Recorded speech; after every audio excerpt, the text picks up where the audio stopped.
तो देखो इस वीडियो में हम लोग कन्वर्सन बीपीटी एकदम बढ़िया से पढ़ेंगे, याद कर लेंगे पूरा, ठीक है। बस शुरू से लेकर अंत तक पूरा देखना है, याद हो जाएगा। चलो पढ़ते हैं। If line divides any two sides of a triangle, triangle की बात करें, पहले ट्रायंगल बनाते हैं। ए बी सी, ट्रायंगल बन गया। अब देखो, वैसे हम लोग नॉर्मली जानते हैं ना कन्वर्सन बीपीटी क्या होता है, कि अगर कोई एक लाइन दो साइड को अगर इक्वल रेशियो में डिवाइड कर दे रहा है, इसका मतलब ये लाइन इसके पैरेलल होगा, मतलब थर्ड साइड की क्या होता है, पैरेलल होता है। मान लो इसका नाम है पी क्यू है। सो अगर हुआ क्या है, if A P upon P B is equal to A Q upon Q C, अगर ऐसा है then by converse of BPT हम लोग क्या कहते थे, जो पी क्यू है किसके पैरेलल होगा, बी सी, यही तो है। यानी गिवन क्या है, ये गिवन है, प्रूफ क्या करना है, ये प्रूफ करना है, यही तो है ना। तो लिखते हैं, चलो गिवन। गिवन कैसा एकदम डिटेल लिखा है, नहीं याद करना है ना, एकदम शॉर्ट में लिखवाते हैं मेन। या तो देखो गिवन में ऐसे लिख सकते हो शुरुआत में कि line P Q intersect side A B at point P, similarly line P Q intersect side A C at point Q. लेकिन हटाओ इसे, याद रखना है, बट डायरेक्ट ये लिखो गिवन, क्योंकि याद भी करना है ना। A P upon P B is equal to A Q upon Q C to prove. सही लिखे ना, पी क्यू पैरेलल है बी सी की। अब कैसे प्रूफ होगा, मेन ही जानना है। अब देखो हम मान लेते हैं कि पी क्यू लाइन इसके पैरेलल नहीं है। देख रहे हो, हम लोग उल्टा सीधा काम करने जा रहे हैं। हाँ, कि इसको हमें प्रूफ करना है, तो हम मान लेते हैं कि इसके पैरेलल नहीं है। फिर एक और पॉइंट लेंगे, उसको इसके पैरेलल करेंगे, मतलब उल्लू उल्लू काम करेंगे, हो गया। बस यही सब है इसमें। तो मान लेते हैं let P Q is not parallel to B सी।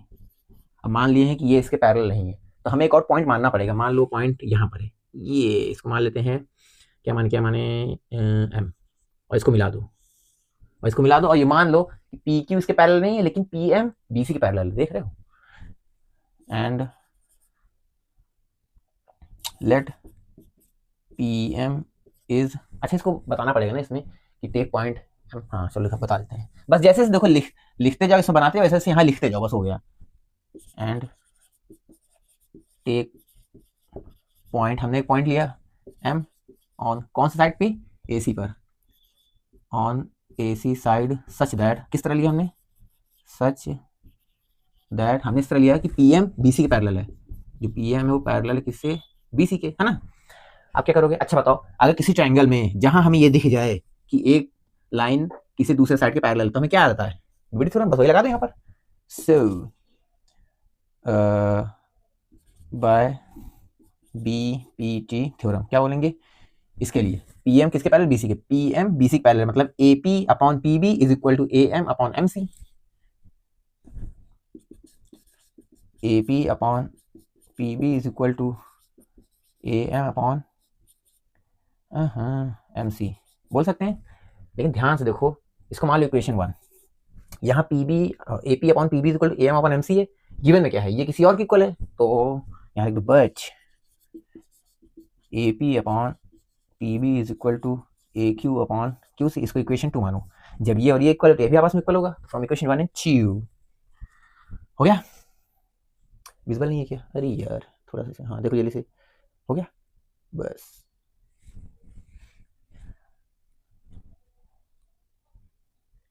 इसी प्लेस करते हैं, ये हो गया ना। और अब देखो लिखेंगे from equation 1 and 2, equation 1 and 2। अब देखो जब ये और ये इक्वल है, तो ये भी आपस में इक्वल हो जाएगा। हम लिख सकते हैं यहाँ पर A M upon M C is equal to A Q upon Q C, लिख सकते हैं। अच्छा ध्यान रखो, हमें शो क्या करना है, हमें शो यही करना है कि पी क्यू किसके पैरेलल है, बी सी के, पी क्यू किसके पैरेलल है, बी सी के, यही शो करना है हमें। लेकिन हम लोग शुरुआत यहाँ से करें नहीं, हम लोग शुरुआत क्या कर रहे हैं कि पी क्यू को इसके पैरेलल नहीं माने हैं, और पी एम को इसको लेकर पैरेलल मान के अभी तक कर रहे हैं पूरा।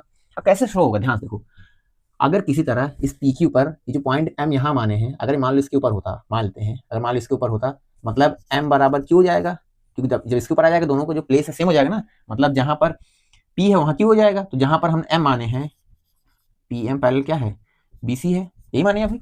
अगर एम बराबर क्यू हो गया, तो जहां क्यू है वहां एम, जहां एम वहां क्यू, तो रख दो, हो नहीं जाएगा। यानी हमें यहाँ से यहाँ लेके आना है, क्योंकि हम शुरुआत यहाँ से किए हैं, हमें यहाँ से लेके यहाँ आना है। कैसे करेंगे, हमें क्या करना है, एम पॉइंट को इसके ऊपर दिखाना पड़ेगा। दूसरे शब्दों में कहें, एम पॉइंट को इसके ऊपर कोइंसाइड कराना पड़ेगा। तीसरे शब्दों में कहें तो, एस कर दो पहले, तीसरे शब्दों में अगर कहें तो ध्यान से देखो कि जो क्यू सी है, इसको अगर हम लोग एम सी बराबर दिखा दें, या ऐसे समझो कि जब पॉइंट ये इस पे आ जाएगा तो MC जो है किसके बराबर हो जाएगा, QC बराबर हो जाएगा। कोइंसाइड मतलब ये होता है कि एक दो लाइन एकदम बराबर आ जाए। बराबर कैसे आएगा, यहाँ देखो, यहाँ MC है, यहाँ QC है, यहाँ MC, यहाँ QC है, हमें इसको इक्वल दिखाना है, मतलब इसको इक्वल दिखाना है। इसका मतलब ऊपर वाले को चेंज करना पड़ेगा। कुछ याद आ रहा है, जब हम अपॉन में कुछ फ्रैक्शन होता था, डिनोमिनेटर को चेंज नहीं करना, हमें न्यूमरेटर को चेंज करना, तो क्या करते थे, बोलो बोलो बोलो बोलो, +1, क्या बात है ना। तो दोनों तरफ क्या करें, +1 कर देंगे। AM upon MC +1 is equal to AQ upon QC +1 कर सकते हैं ना, याद आठ बार। हाँ, अब इसको मल्टीप्लाई इसमें करेंगे, AM plus MC upon MC is equal to AQ plus QC upon QC। Equation 1 बहुत बड़ा लिख दी है, ठीक है। अब देखो AM plus MC, AM plus MC, देखो AM ये है, MC ये, मतलब इसको हम पूरा AC लिख सकते हैं, AC upon MC is equal to AQ plus QC, AQ plus QC पूरा AC लिख सकते हैं, AC अपॉन QC। अब देखो AC AC सेम है तो काटना नहीं है, एग्जाम ऐसे नहीं दिखाना है, बस वो एग्जाम में समझ जाएगा, तब बुद्धू नहीं है वो, है ना। पहले नहीं ले लो,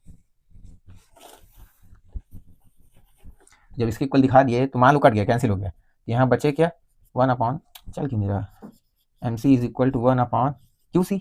जब ये 1 है तो क्रॉस मल्टीप्लाई करोगे तो आएगा क्या, MC is equal to QC, यही तो आएगा, हमें यही तो दिखाना था, है ना। और जैसे ही आगे, इसका मतलब क्या है कि पॉइंट M Q पर लाई कर रहे हैं, मतलब एक ऊपर एक बैठे हुए हैं, मतलब एक ऊपर एक कोइंसाइड कर रहे हैं। एग्जाम में थोड़ी लिखे बैठे हुए हैं, एग्जाम में अपनी ही भाषा में लिखना है, उसकी भाषा में। इसका ना जल्दी लिखो, जल्दी लिखो।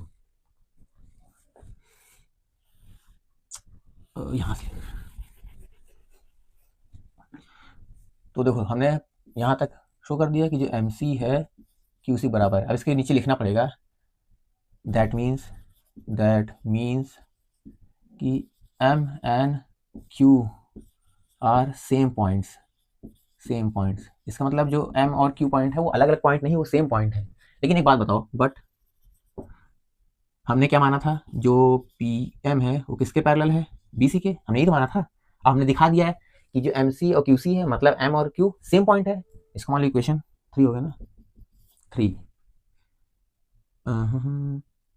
तो जहां पर M पॉइंट है वहां पर Q लिख सकते हैं, तो PQ पहले किसको हो जाएगा, BC के। यही हमें क्या करना था, प्रूफ करना था।